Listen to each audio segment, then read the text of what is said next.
I realized my family's rule about putting family first never actually applied to me.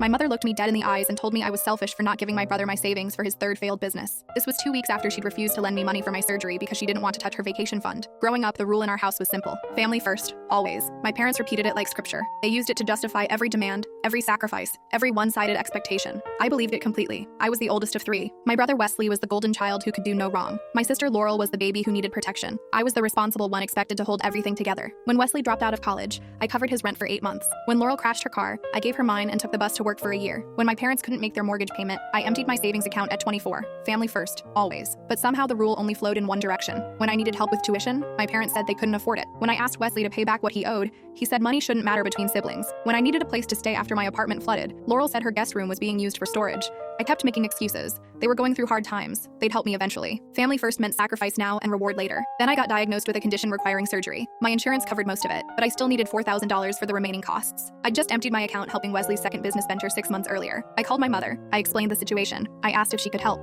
She sighed heavily. "Sweetheart, you know I would if I could. But your father and I have that Mediterranean cruise booked for our anniversary. We've been planning it for 2 years. The cruise cost $11,000. She couldn't spare $4,000 for her daughter's surgery. I sold my car. I worked overtime until my body screamed. I had the surgery and recovered alone in my apartment eating ramen because groceries weren't in the budget. 3 months later, my mother called about Wesley. His third business had failed. He needed $15,000 to avoid bankruptcy and losing his house. She'd already given him $5,000. Laurel had contributed $3,000. They needed me to cover the remaining $7,000. I don't have $7,000. I just paid for surgery by myself. That was months ago. Surely you've recovered by now. Wesley needs us. Family first, remember? Something inside me finally broke. Family first. Except when I needed surgery and you chose a cruise. Except when I needed a place to stay and Laurel chose storage. Except every single time I've needed anything from this family and been told to figure it out myself. My mother went quiet. Then her voice turned cold. I didn't realize we raised such a selfish daughter. Wesley could lose everything. Wesley has lost 3 businesses because he refuses to work a real job. He's had more bailouts than anyone I know. When does he start facing consequences? She hung up on me. The family group chat exploded. Laurel called me heartless. My father sent a long message about how disappointed he was. Wesley didn't message at all because he'd apparently never learned to fight his own battles. I left the group chat without responding. Wesley lost his house. He moved back in with my parents. At 34 years old, back in his childhood bedroom, still talking about his next big idea. Laurel's marriage fell apart the following year. She needed money for legal fees. She called me crying, apologizing for everything, promising things would be different. I told her I couldn't help. I'd used my savings to put a down payment on my own house. Family first, after all. She called me spiteful. I called it learning by example. Last Christmas, my mother sent a letter. She wrote about how family shouldn't hold grudges, how life was too short for conflict, and how she missed her oldest daughter. She invited me to dinner to repair things. I didn't respond. My father showed up at my door a week later. He looked older, tired. Your mother cries about you constantly. Can't you just forgive and move on? I forgave a long time ago. Forgiveness doesn't mean I have to keep volunteering for mistreatment. He left without another word. I spent Christmas with friends who've become my real family. People who show up when I need them. People for whom family first isn't just a phrase used to extract sacrifice. My relatives taught me that blood doesn't guarantee loyalty. I'm grateful for the lesson. It just took me 30 years to learn it.